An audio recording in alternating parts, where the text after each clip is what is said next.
Hello and welcome to our Wednesday, March 9, 2022 program. Yesterday marks the 8th of March in 2022 was Women's Day, International Women's Day, which was celebrated in different assortments all over the world. This is Shimelis Gebremichael with UMD News Package for today. We invite you all to stay with the program, and for your feedbacks, please use our email address newstips2020umd@gmail.com. UMD extensively works in understanding, measuring, and doing matters. Our news team also attempts to update you with the latest in Ethiopia, the Horn, Africa, and the world in general. Any of your support, including the provision of news tips, comments, questions, and suggestions, are always welcomed. Before we jump into our news package, here are the headlines for the major news for the day. UN Rights Chief says airstrikes have killed hundreds since November in Ethiopia. UN and US press South Sudan to prepare for elections. There is a path to peace in Tigray. Renowned professional is arguing that Ethiopia can end its civil war by upholding its constitution. This is a story we chose to look in more detail in our today's edition.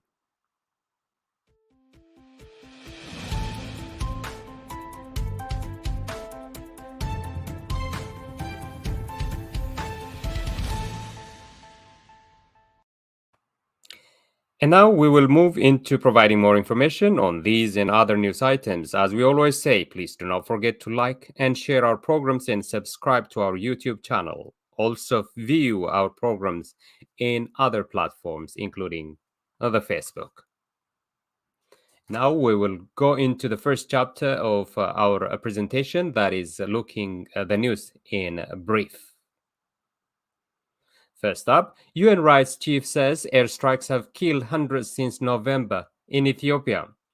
The UN Human Rights Chief said on Monday the situation in northern Ethiopia has deteriorated since November, and her office had received reports of widespread violations, including rapes and lethal airstrikes.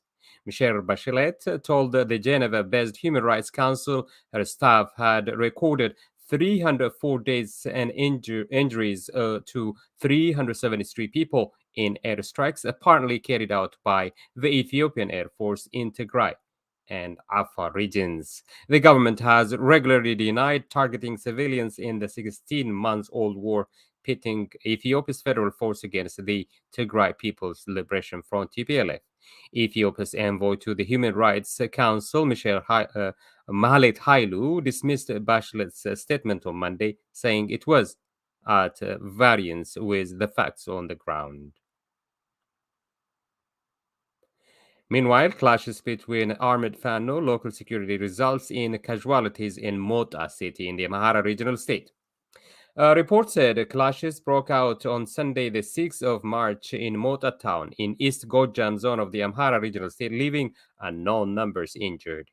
Ethio Standard quoted Wazema radio as saying that tension was running high in the town following the arrest by the government security forces of the leader of the local Fano, an informed armed group from the Amhara region.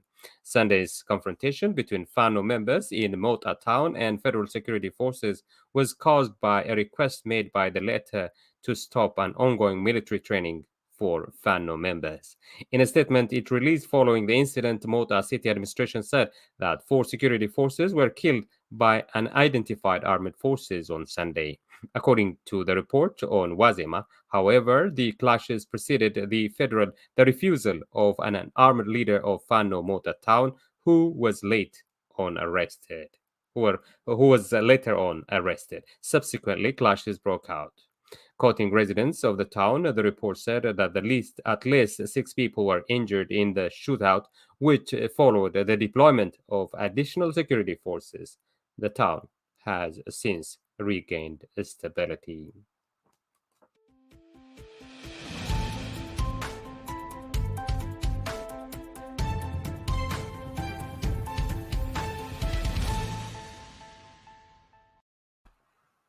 UN and US press South Sudan to prepare for election. The United Nations and the United States urged the leaders of South Sudan on Monday to prepare for election due to be held in less than a year or risk catastrophe. The UN envoy for South Sudan, Nicholas Haysom, told the Security Council elections have the potential to be a nation building moment or a catastrophe. He said much depends on the political will and leadership of the South Sudanese working together. The US ambassador to UN, Linda Thomas Greenfield, said that the work towards a true democracy, the South Sudan government needed to move swiftly to implement the provisions set out in the agreement on revitalizing the peace process. She said that means an inclusive constitution drafting process, public financial managing reform, transitional security arrangements, and transitional justice mechanisms. She added, unfortunately, the government of South Sudan is behind in meeting key electoral benchmarks set out in the agreement, with the Security Council decision expected on March 15 on renewed the peacekeeping mission in South Sudan for a year, one of the most expensive on the UN's books, with an annual budget exceeding $1 billion. Heisman pleaded for the deployment to remain at the current level of 17,000 troops and 2,100 police. UN is asking for $205 million for northern Ethiopian displaced. The United Nations Refugee Agency, UNHCR, is appealing for $255 million for assistance to more than 1.6 million people displaced by conflict in northern Ethiopia. According to reliable sources, the humanitarian crisis of the war has resulted in more than 2 million people to flee their homes. The UN Refugee Agency says most of the victims are displaced inside Ethiopia, while nearly 60,000 have fled to neighboring Sudan. UNHCR spokesman Shabia Manto said all are in a desperate need of support. She said civilians, including refugees and internally displaced people, have been displaced amid widespread reports of gender-based violence, human rights abuses, loss of shelter and access to basic services, and critical levels of food insecurity. Several camps and settlements hosting Eritrean refugees have been attacked or destroyed, further displacing tens of thousands within Ethiopia. The UN says 40% of Tigray's population of 6 million suffers from acute hunger, with 400,000 on a verge of famine. Eritrea, which supports the government, reportedly has attacked several camps in Tigray, housing tens of thousands of Eritrean refugees. Manto adds $16 million is being set aside for any potential influx of Ethiopian refugees into neighboring Djibouti, Kenya, Somalia, and South Sudan.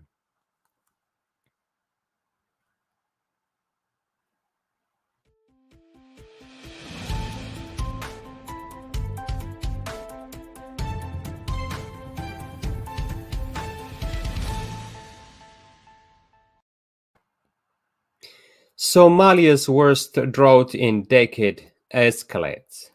Somalia is in the middle of its worst drought in decades, with millions of people in need of aid and thousands on the brink of starvation. The United Nations estimates 4.3 million Somalis are affected by the drought and more than half a million displaced. Baidoa already hosts over 400,000 internally displaced Somalis, but more people affected by drought are flocking to the town every day in search of food, water, and shelter. Somalia's southwest state is one of the areas worst hit by the record drought not seen in decades. Drought and Jiran, Somali director for US-based aid group Mercy Corps, recently visited by Doha and met with displaced families. Government of Tigray expresses appreciation on the appointment of IHCR experts. The government of Tigray expresses its appreciation to the president of the Human Rights Council for appointing Fatwa Bansoda of the Gambia, Kari Betty Manguri of Kenya, and Stephen Rantner of the United States of America to serve the three members of the International Commission of Human Rights Experts on Ethiopia. According to the press statement, now there does not appear to be an end in siege to the Ethiopian federal government's enforcement of a de facto humanitarian aid blockade of Tigray.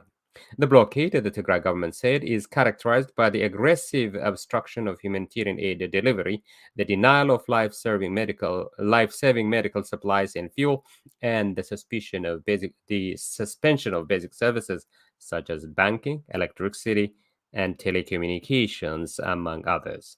Abiy regime continues to violate the core tenets of applicable international human rights law and international human rights law. The government of Tigray appreciates the necessity of meaningfully engaging all parties to the conflict. The government of Tigray joins the international community in strongly urging the Ethiopian government to reverse its opposition to an independent investigation and accept without reservation the legitimacy and mandate of the International Commission of Human Rights Experts on Ethiopia.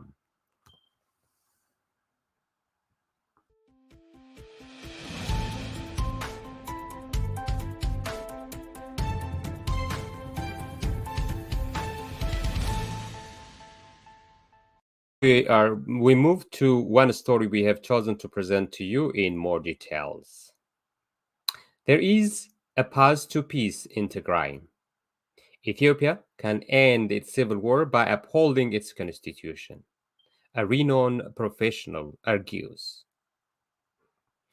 Many news, opinion pieces, and other arguments are written about the Ethiopian crisis in general and Tigray in particular.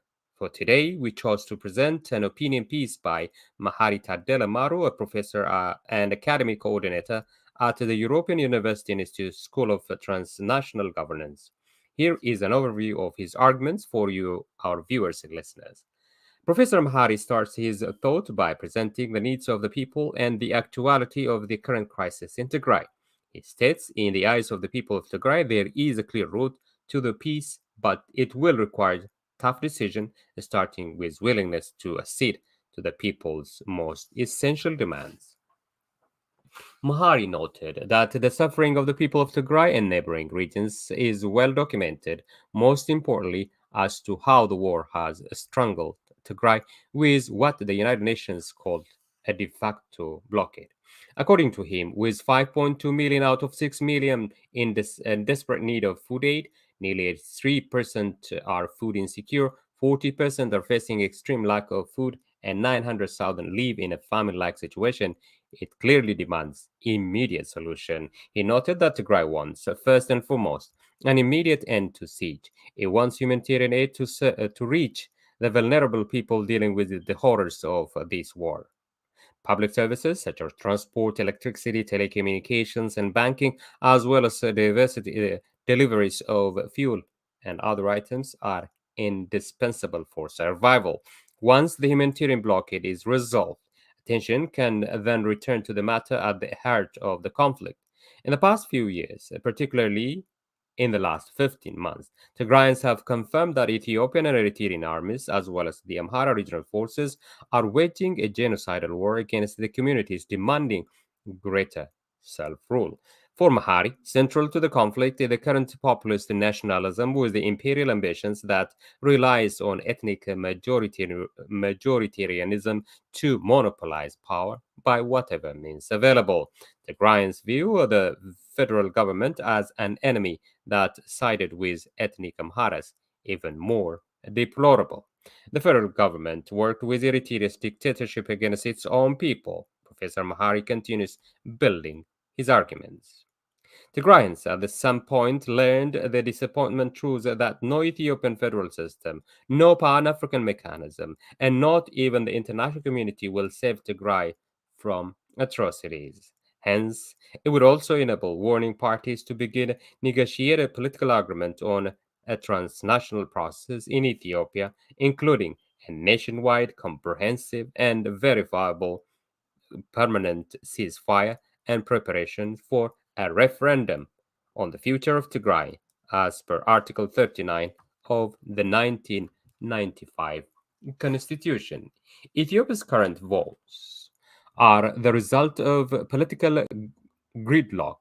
The country is desperately in need of a genuine political resolution. Spilling over into all corners of the country, this war, like the war before it, is rooted in the nature of the Ethiopian state. Since its formation as a centralized nation state, Ethiopia has faced a war of visions about its future. In contrast to the vision of a loose federal Ethiopian state, there is currently a nation building effort that is reliant on centralization, the basis of which is an attempt to reclaim quasi unilateralist powers that have been constitutionally decentralized for decades. Based on a vision nostalgic for the imperial Ethiopian past, it clings to the heritage of a state that failed to build a shared nation that treats all its cultural diversity and citizens equally. Revived from the grave with Abiy's rise to power, it is a vision that chained diverse cultural communities to a state unable to build a nation. For a complete content of the article, please refer Foreign Policy Newspapers March 5, 2022 edition.